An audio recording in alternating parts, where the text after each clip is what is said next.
Olá, bom dia, boa tarde, boa noite, boa madrugada.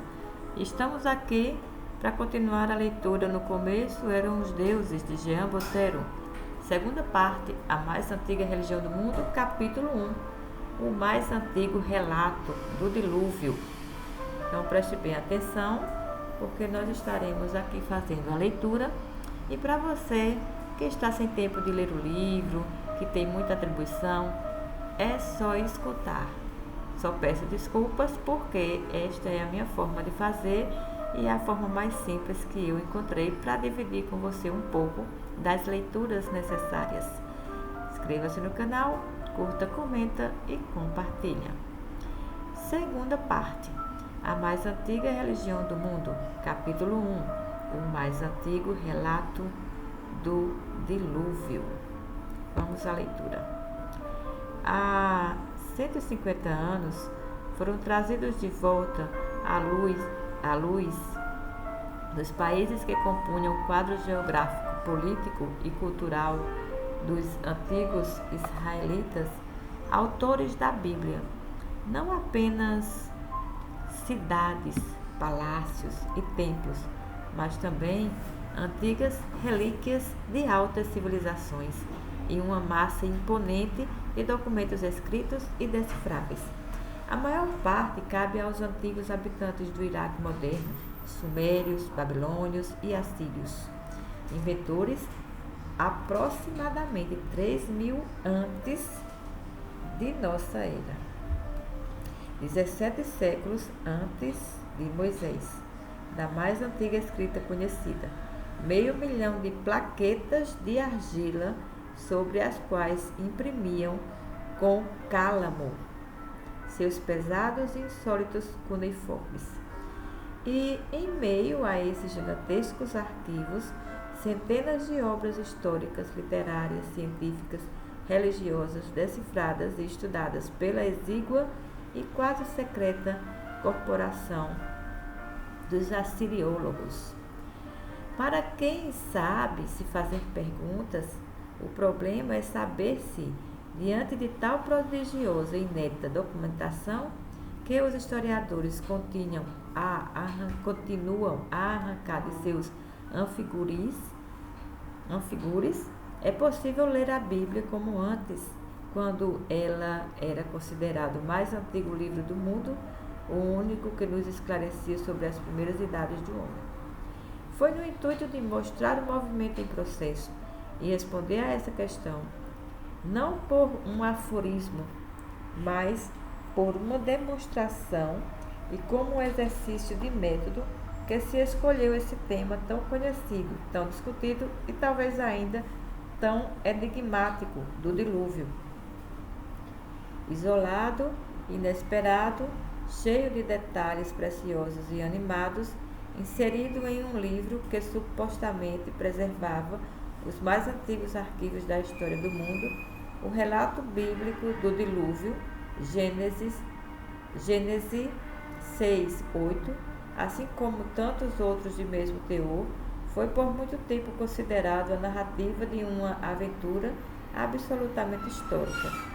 Deve-se acreditar que alguns ainda pensam assim, se levarmos em conta o rumor causado há poucos anos por uma explicação científica que partiu em busca, sobre um pico armênio, dos presumidos restos da famosa arca, à qual se haviam confiado Noé e seus animais.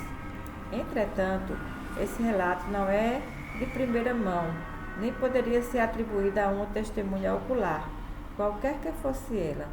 Era possível imaginá-lo, e hoje podemos sabê-lo, pois já faz mais de um século que os assiriólogos começaram a nos apresentar a prova disso. Foi, com efeito, em 2 de dezembro de 1872, que George Smith, um dos primeiros entre eles a ter decifrado e feito o inventário dos milhares de tabuletas cuneiformes da biblioteca de Assurbanipal, encontradas em Nínive, anunciou ter descoberto uma narrativa passível de ser superposta à da Bíblia, de maneira exata demais para que as coincidências fossem imputadas ao acaso. Esse relato, em cerca de 200 versos, o mais completo que foi conservado até hoje na Mesopotâmia, formava o canto 9 da célebre epopeia de Gilgamesh. Vê o quadro da página 57. Estamos lendo a página 31 neste momento. Este, em busca da imortalidade, foi até o fim do mundo para interrogar o herói do dilúvio. E por ele veio a saber como outrora esse cataclismo havia ocorrido. É verdade que a edição de A Epopeia de Gilgamesh, atestada na biblioteca de Assurbanipal e datada aproximadamente como esse soberano do ano 650 antes de nossa era, não podia por si mesma ser anterior àquilo que os historiadores têm boas razões para considerar a mais antiga camada narrativa da Bíblia, que chamam de documento javista, século 8 a.C., ainda que se vejam poucos escritores e pensadores da altiva, brilhante e formidável Babilônia irem mendigar seus temas entre os israelitas. Então, vamos à página 57 e depois a gente volta à página 31.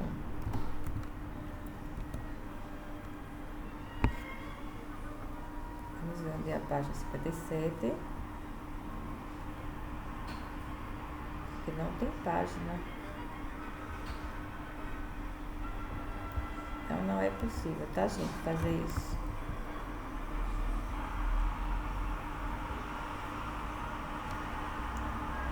Ele está falando aqui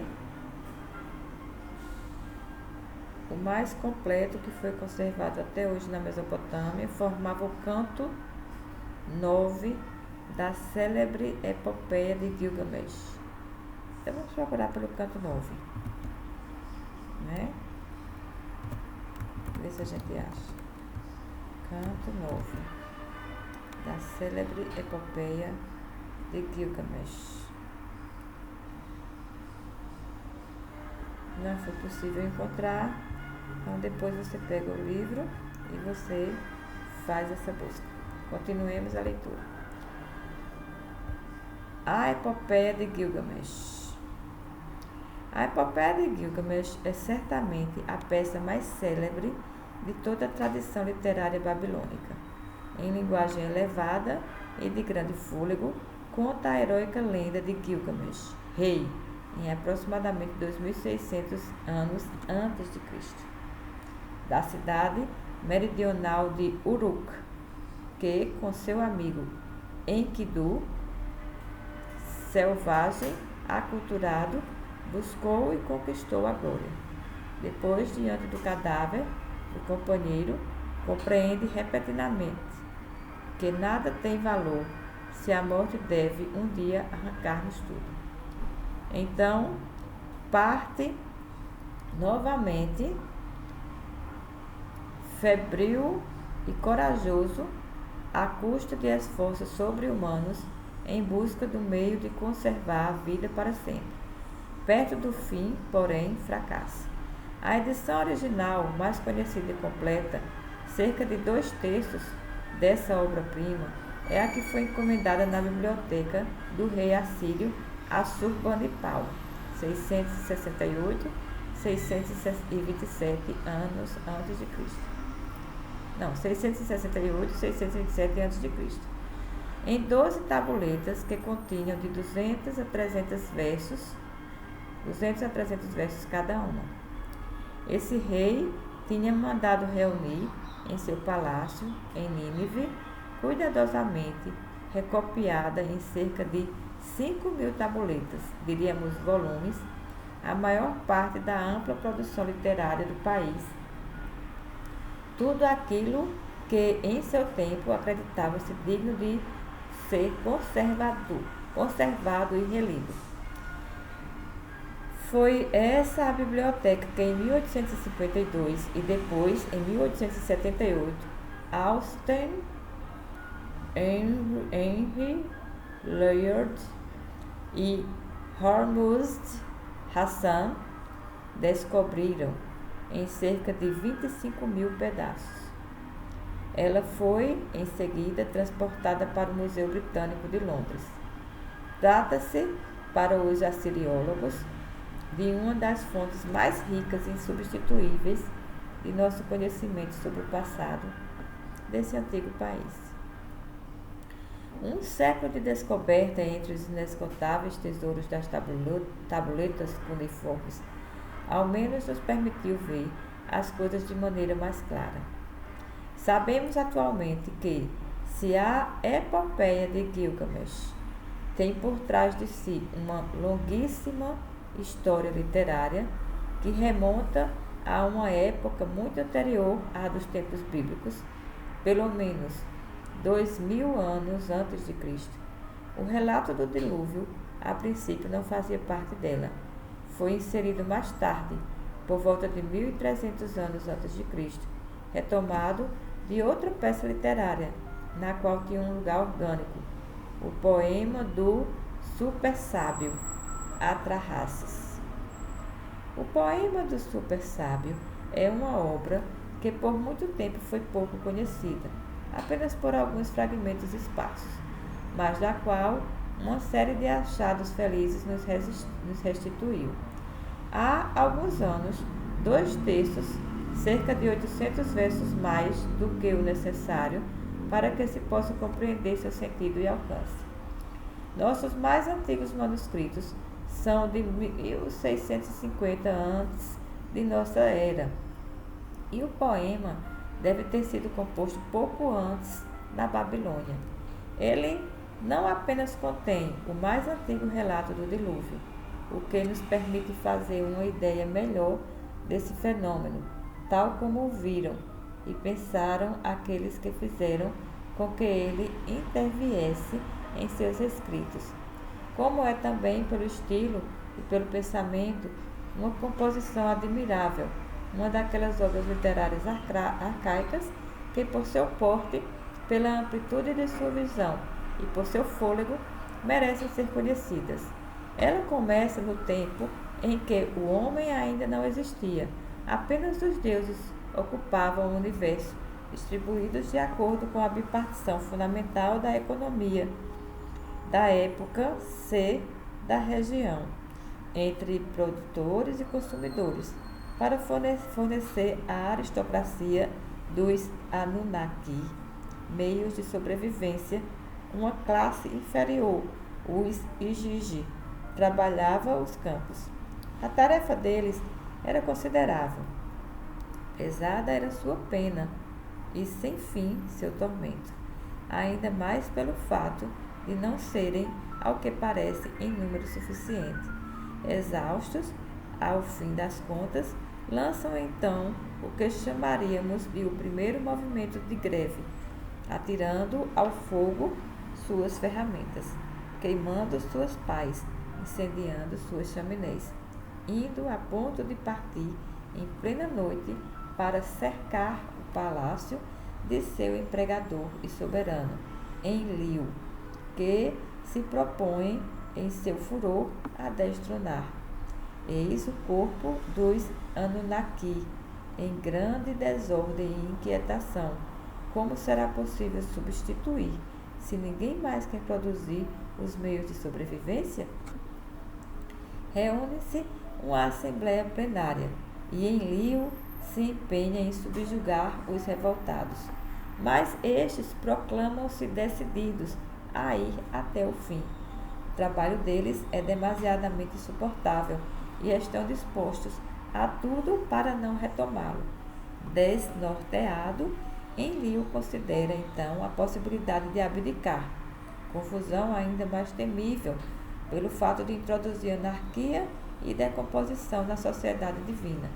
E então que intervém Iá, aquele que entre os maiores deuses não representa como Enlil a autoridade e o pulso, mas conselheiro e vizir de Enlil. Encarna a lucidez, a inteligência, a astúcia, a faculdade de adaptação e invenção, o domínio das técnicas. Para substituir os exige recalcitrantes, IA propõe preparar um sucedâneo calculado para suportar o trabalho imposto por Enlil e a assumir a corveia dos deuses. Será o homem. Os deuses importunados pelos homens. Não se trata de uma ideia no ar. IA extrai dela um plano sutil e preciso que expõe. O homem será feito de argila, matéria onipresente no país. Essa terra a que ele deverá retornar ao morrer. Contudo, para conservar algo daqueles que precisará substituir e servir, seu gládio será umedecido com o sangue de um deus de segunda categoria, imolado para a circunstância. A Assembleia aplaude um projeto tão vantajoso e sábio e sua execução é confiada sob as diretrizes de IA, a parteira dos deuses, a sábia Mami. Ela prepara o protótipo que é em seguida realizado por várias deusas mães, em 14 exemplares, 7 machos e 7 fêmeas. Os primeiros são pais da humanidade. A sábia Mami realiza seu ofício com perfeição e prospera, tanto que, uma vez que as populações se multiplicam ao extremo e que o rumor delas se torna semelhante ao mugido dos bois, os deuses se sentem incomodados em sua vida pacífica e despreocupada, a ponto de perderem o sono. Para pôr fim a esse alarido, Enlil, impetuoso e chegado a soluções extremas, assume a responsabilidade de dizimar os homens por meio da epidemia.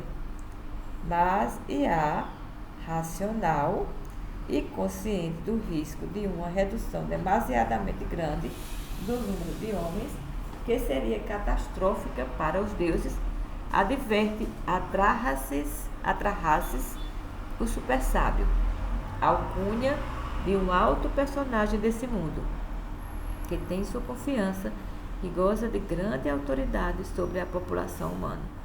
IA mostra a ele como esta última poderá eliminar o flagelo. Bastará que desvie todas as oferendas alimentares exclusivamente para Nantar, divindade da epidemia assassina, e os deuses reduzidos à fome serão obrigados a interromper o mal. O que de fato ocorre? Entretanto, com o retorno à segurança, os homens retomam suas ocupações agitadas e tumultuosas e impacientam uma vez mais Enlil, que dessa vez lhes envia a seca. Nova aparição de IA, que aconselha Atrahasis a mandar reservar unicamente para Haddad, senhor das precipitações atmosféricas, as previsões dos deuses. As lacunas do texto nos fazem suspeitar que Enlil não cede logo. No final, porém, tudo volta à ordem e a humanidade floresce.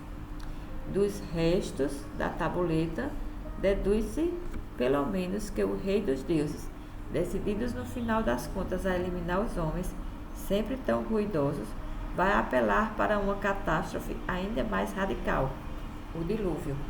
Desconfiado, toma todas as precauções para que seu funesto projeto não possa ser divulgado entre os humanos e que assim ninguém escape da morte.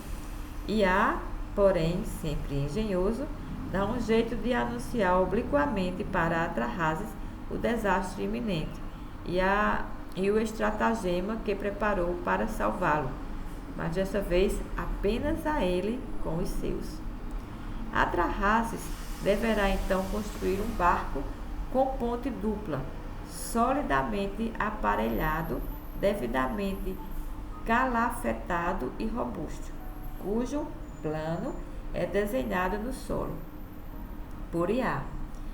Ele o abastecerá e, ao sinal de seu Deus, aí embarcará suas reservas, seu mobiliário, suas riquezas, sua esposa, seus próximos e aliados, seus mestres de obra, para preservar os segredos das técnicas adquiridas, assim como animais domésticos e selvagens. Depois disso, bastará que ele entre no barco e feche a escotilha.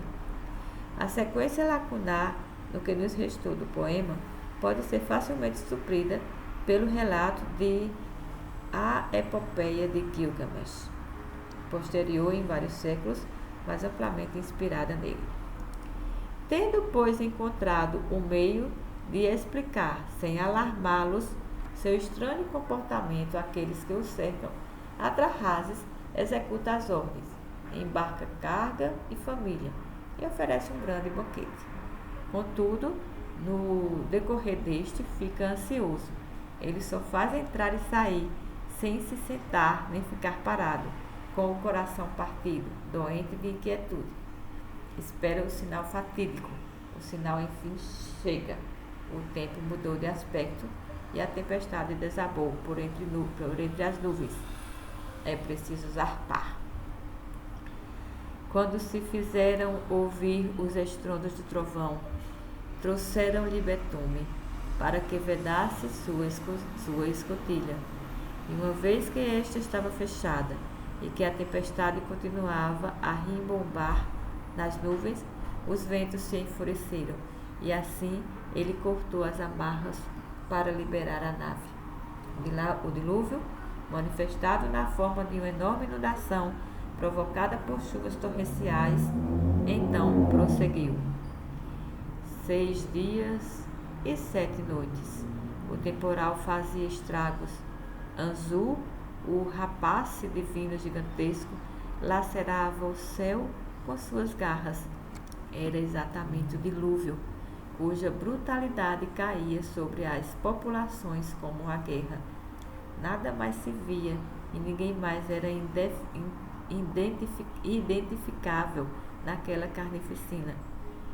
O dilúvio mugia como um boi. O vento assobiava como a águia que grita. As trevas eram impenetráveis. Não havia mais sol. Quando o cataclismo tinha realmente esmagado a terra, no 7º dia, o furacão belicoso do dilúvio caiu após ter distribuído seus golpes ao acaso. Como uma mulher em meio às dores, a massa d'água apaziguou-se. A barrasca cessou. O dilúvio tinha terminado. Então, conta o herói, abri a escotilha e o ar vivo saltou-me ao rosto. Depois, procurei com os olhos a margem no horizonte da extensão da água. Algumas centenas de braças, uma língua de terra emergia. A nave encostou ali. Era o Monte Nissi, onde ela enfim arribou. Por prudência, Atrahasis espera ainda uma semana antes de utilizar um estratagema dos primeiros navegadores de alto mar. Peguei uma pomba e lancei-a. A pomba se foi, mas voltou. Não tendo visto onde pousar, retornou. Peguei em seguida uma andorinha e lancei-a. A andorinha se foi, mas voltou. Não tendo visto onde pousar, retornou. Enfim, peguei um corvo e lancei-o. O corvo se foi, mas encontrando a retirada das águas, dedicou, crocitou e não voltou. É sinal de que pode então deixar seu refúgio. Também mandou sair do barco seus passageiros, que dispersa aos 4 cantos, e logo retomando a função essencial da humanidade, da qual é, com sua família, o único sobrevivente, o único representante. Ele prepara um banquete para os deuses, que em jejum há muito tempo giram em torno deles como moscas. Então, enquanto a grande deusa, aquela que se havia dedicado à criação dos homens, exige em vão a renegação de Enlil, autor do desastre, este, ao constatar que seu plano de suspensão total da humanidade fora frustrado, ficou enfurecido. Mas Iá mostra a ele que jamais deveria ter ocorrido um meio tão brutal e extremo, e sem refletir, provocar o dilúvio. Afinal, se os homens houvessem desaparecido totalmente, não teríamos recaído na situação sem saída que precisamente provocara a criação deles, um mundo sem produtores. E para mostrar o que bastaria ter sido feito, o sábio Iá propõe introduzir a nova geração, originada de Antrahasis, uma espécie de malthusianismo natural, que, restringindo os nascimentos e a sobrevivência dos recém-nascidos, moderará a proliferação e o tumulto. E por isso que, desde então, algumas mulheres serão estéreis, outras serão expostas à implacável demônia destruidora, que lhes tirará os bebês do seio. Outras, enfim, abraçarão um estado religioso que lhes interditará a maternidade. Aqui, em uma última quebra que nos priva do desenlace, se encerra a terceira e última tabuleta do poema. A despeito da concisão do resumo que acabamos de ler, vemos que se trata menos de uma verdadeira história antiga da humanidade, isto é, de um relato suficientemente fiel aos acontecimentos que teriam precedido às suas origens e aos seus primeiros avatares, do que de uma explicação de sua natureza, seu lugar e sua função no universo. Mais do que uma espécie de crônica, é, em suma, algo como uma exposição de teologia, que, a despeito de seu estilo animado e descritivo, quer não relatar dados de fato, mas inculcar definições, maneiras de ver, todo um sistema de ideias relativas ao universo e ao homem. É o que chamamos de relato mitológico.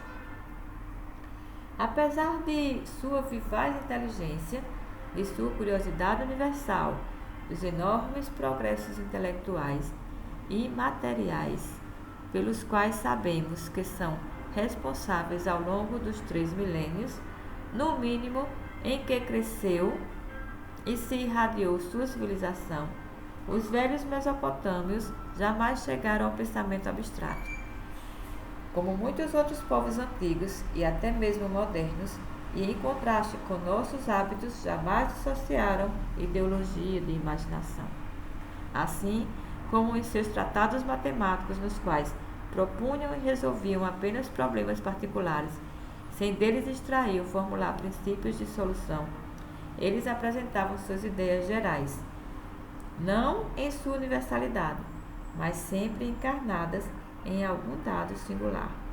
O mito, expressão favorita de um pensamento especulativo como esse, era precisamente o que lhes permitia materializar suas concepções, infiltrá-las em imagens, cenas, encadeamentos de aventuras, criadas, é claro, por sua imaginação, mas sobretudo para responder a alguma interrogação, para esclarecer algum problema, para ensinar alguma teoria.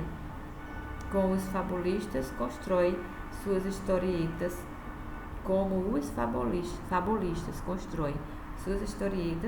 para inculcar uma moralidade. Toda a literatura suméria e babilônica é recheada dessa filosofia em imagens, que é a mitologia. E o poema de Atrahasis é um belíssimo exemplo disso, notável pela amplitude do quadro, por ele traçado, pela inteligência e pelo peso das questões ventiladas. Seu problema, em suma, tratado naturalmente na ótica de seus autores, é o da condição humana.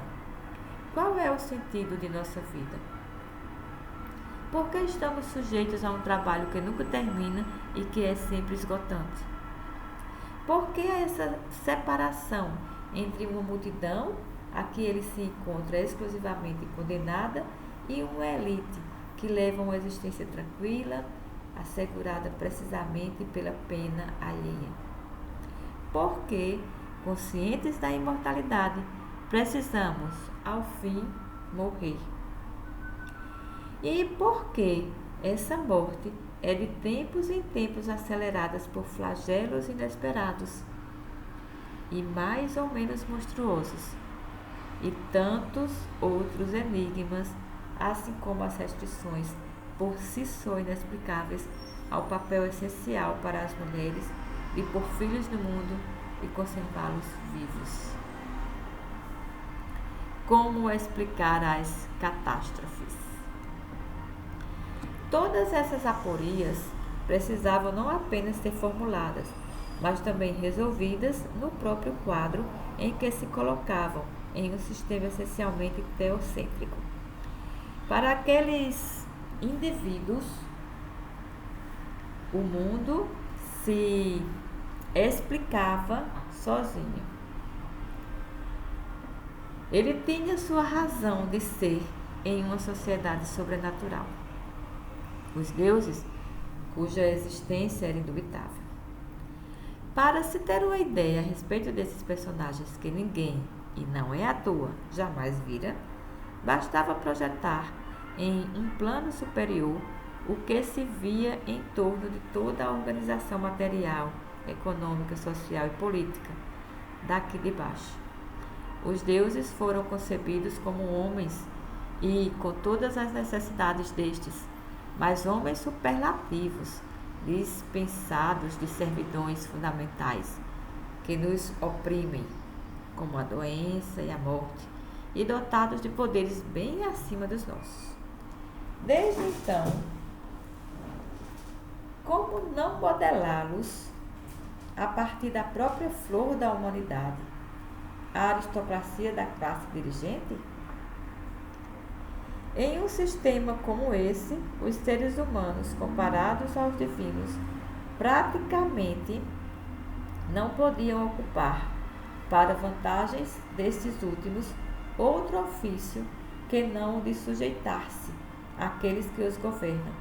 Estavam condenados à corveia e ao fornecimento de todos os bens indispensáveis a uma vida opulenta e destituída de qualquer preocupação, exceto a de exercer o comando. Como os homens deviam necessariamente sua existência aos deuses, dos quais não poderiam ser nem os primogênitos, isso era evidente, nem os contemporâneos independentes eram forçados a estabelecer que o mundo divino devia antes ter bastado a si mesmo, dividindo obrigatoriamente entre nós em uma categoria de produtores e uma elite de consumidores, o que deveria ter se visto coagido a pôr fim a esse estado de coisas por meio de alguma crise interna, análoga àquelas que cá embaixo explodem entre empregados e empregadores, quando os primeiros se estimam explorados. Assim, o homem era de nascença servidor dos deuses, e os deuses, ao fabricá-lo, não podiam ter deixado de cuidar para que ele mantivesse, é claro, algo deles de sua duração, sua inteligência e seu poder. Mas, no todo, limitado, inferior, débil, transitório, era essa a ideia que se fazia da natureza e das condições humanas. Tal arranjo teria implicado por si a essência de conflito entre deuses e homens, contanto que estes, como era de costume, realizassem todos os seus deveres em relação aos seus senhores. Então, como explicar, não digo a morte, a doença, os aborrecimentos de cada indivíduo? Eles estavam implantados em nossa natureza e em nosso destino. Os enormes sobressaltos das grandes catástrofes inesperadas e aparentemente sem razão que se abatiam de tempos em tempos sobre os homens e os eliminavam em massa? Qual era a razão daquelas calamidades cósmicas, como as epidemias, os tempos de fome, as súbitas investidas devastadoras da natureza? Os deuses, sem os quais nada de significativo podia acontecer, deviam ser a causa de tudo aquilo. Caprichos de deuses soberanos. Mas por quê? Confrontados com esse problema, os autores do poema não conseguiam encontrar-lhe outra razão além do capricho dos deuses soberanos. É verdade que distinguiram um motivo, um pretexto, do lado dos homens. Estes, por sua prosperidade e multiplicação, e também pela vivacidade de sua atividade servil, podiam de algum modo ofuscar seus governantes.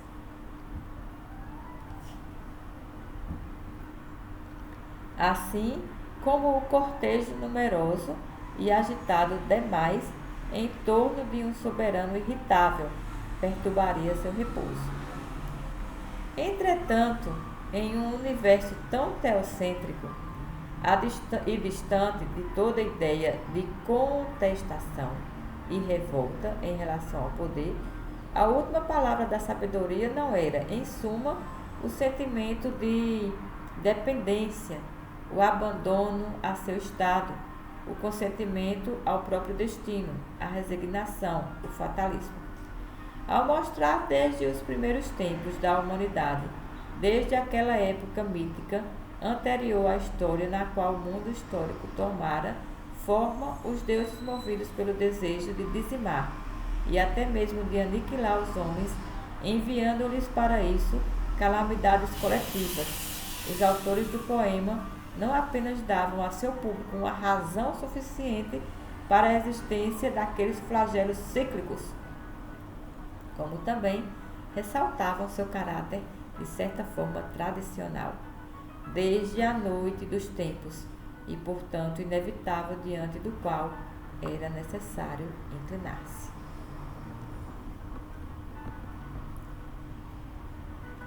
Mas tal lição de sabedoria tinha também uma contrapartida de esperança. Diante daqueles infortúnios, os homens tiveram outrora um defensor e um salvador, o Deus Iá, o inventor. Inimigo de toda violência inútil, o mesmo, aliás, outro ciclo de mitos o contava, que havia preparado e propagado entre os humanos todos os acontecimentos úteis. Precisamente por meio de um deles, Iá ensinara os homens a se protegerem de todas as grandes desgraças universais. Agora, no tempo histórico, eles poderiam, pois, aplicar suas lições e lutar assim contra as catástrofes, para salvar-se delas. Era essa a filosofia que o poema do super sábio, bem denominado, queria, por meio de suas fábulas e mitos, incluir nos que dele usufruíam. Fábulas e mitos, incutir nos que dele usufruíam.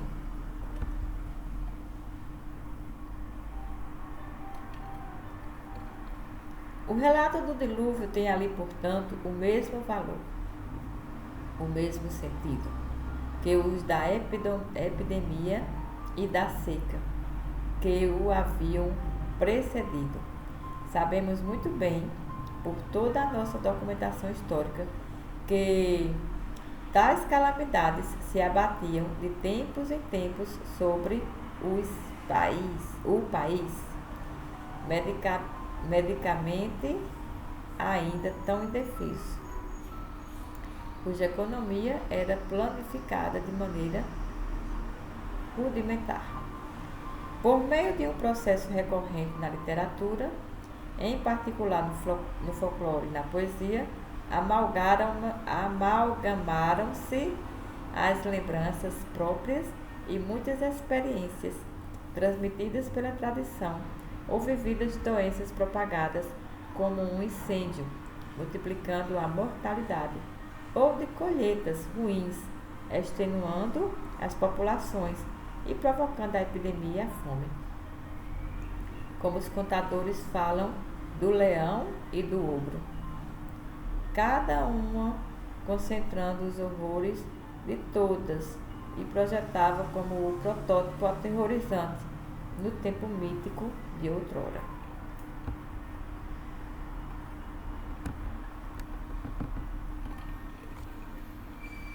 O último ato dos tempos míticos.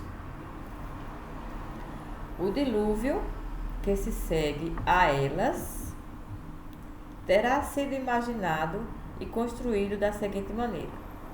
Nesse país, centrado no Tigre e no Eufrates, que logo reagem ao excesso das precipitações, as enchentes, temos vários exemplos, não eram raras, mais ou menos assassinas, mais ou menos espetaculares. Os próprios arqueólogos encontraram traços delas, às vezes impressionantes, particularmente em Ur, Kish e Fara Churupac, entre diversos estratos do quarto e do quinto milênios antes de Cristo. A partir de um certo número de catástrofes que haviam devastado uma cidade ou outra, uma região ou outra, compôs-se o cataclismo, que submergiu o país inteiro. E uma ampla lenda cristalizou-se em torno dele para culminar a história contada em Atrahasis e mais tarde amplificada pelos autores do canto 11 de Gilgamesh. É verdade que, pela riqueza de detalhes e sobretudo pela importância concedida ao dilúvio pela tradição babilônica, que, como vimos no poema e encontramos frequentemente em outros lugares, fez dele o último ato dos tempos míticos e o limiar da era histórica.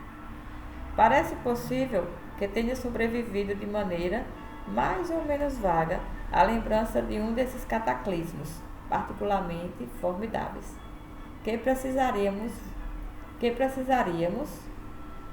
vamos repetir, ser bastante ingênuos para imaginar tal como descrito. Mas o recurso a um desastre como esse não é inevitável. O papel de charneira no tempo desempenhado pelo dilúvio pode muito bem ter-lhe sido reconhecido, não em virtude de sua historicidade, mas do lugar que ocupava na mitologia tradicional refletida no poema.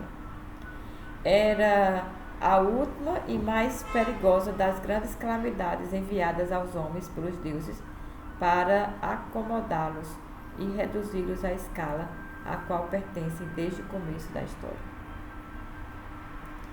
Retornemos ao relato da Bíblia, pelo qual havíamos começado e que será agora mais fácil de examinar em sua verdadeira luz.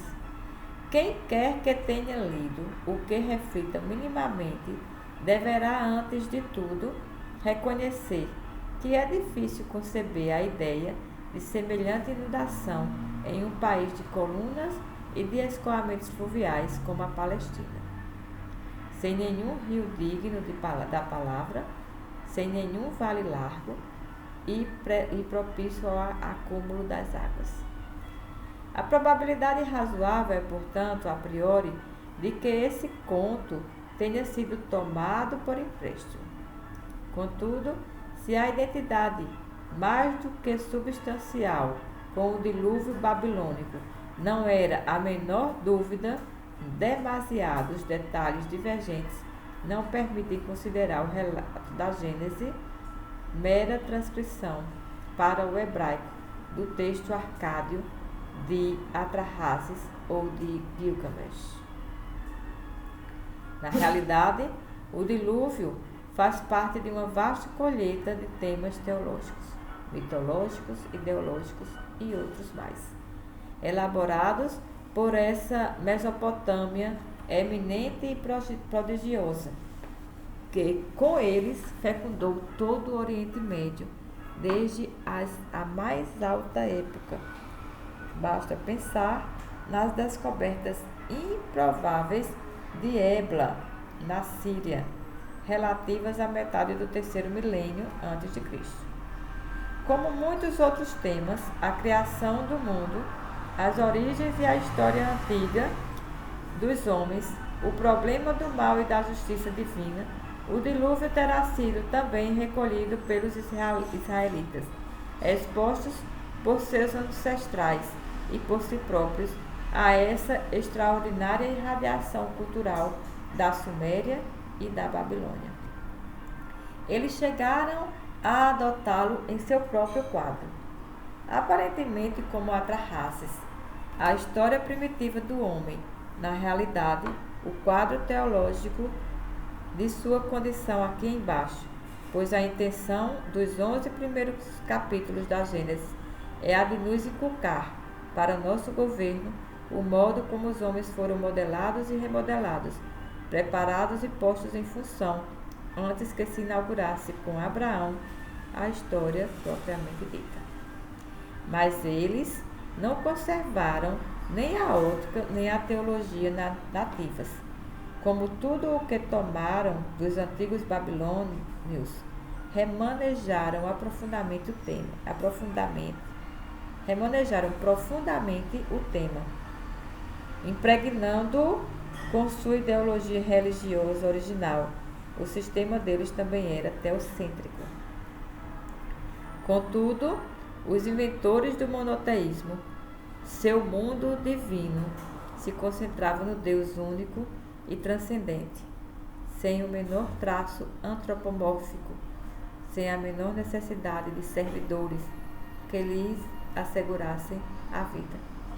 Foi por essa razão que no dilúvio, tal como o repensaram, substituíram a multidão de deuses pelo Deus único, assim como o capricho e a futilidade dos senhores do universo pelas exigências morais. Se Deus envia aos homens esse cataclisma, é por causa da corrupção deles, diz Gênesis 6, capítulo 6, versículo 5, para propagar uma nova humanidade, capaz ao menos por meio de seus melhores representantes, o povo originado de Abraão, de levar uma vida desde então plenamente conforme um ideal ético e religioso elevado. Nossos mais antigos parentes. Foi esse dilúvio, o da Bíblia, que ficou em nossa memória, impregnados que somos, queiramos ou não, pelas cenas e ensinamentos desse velho livro. Mas o propósito da história é tentar compreender, remontando no tempo, sempre a partir do que havia antes, os filhos por meio de seus pais e os rios de suas fontes. É por isso que, além do que encontram em grande quantidade sobre nossos mais antigos parentes em linha direta, sobre esses incomparáveis civilizadores sumérios e babilônios, e sobre a herança deles, que filtrada, remanejada, enriquecida, às vezes empobrecida pelos milênios, chegou até nós os assiriólogos. Podem também nos ajudar a esclarecer a Bíblia ao reinserir seu teor no caminho histórico, o que a ilumina de maneira singular, pacífico e discreto. O ofício dessas pessoas não é exatamente fácil.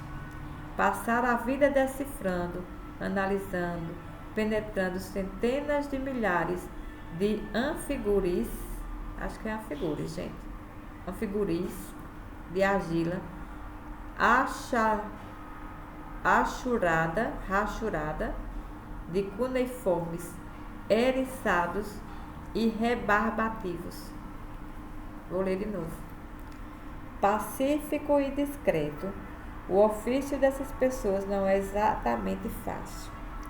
Passar a vida decifrando, analisando, penetrando centenas de milhares de anfigures de argila achurada de cuneiformes eriçados e rebarbativos. Podemos nos perguntar, entretanto, se essa imobilidade árdua não é mais fecunda do que os grandes rebuliços para reduzir algumas ripas carcomidas, consideradas com terna ingenuidade a relíquia e o escolho de uma arca, tão fabulosa quanto as botas do ogro. E assim terminamos o capítulo 1. Em breve traremos para vocês o capítulo 2, a primeira arca de Noé.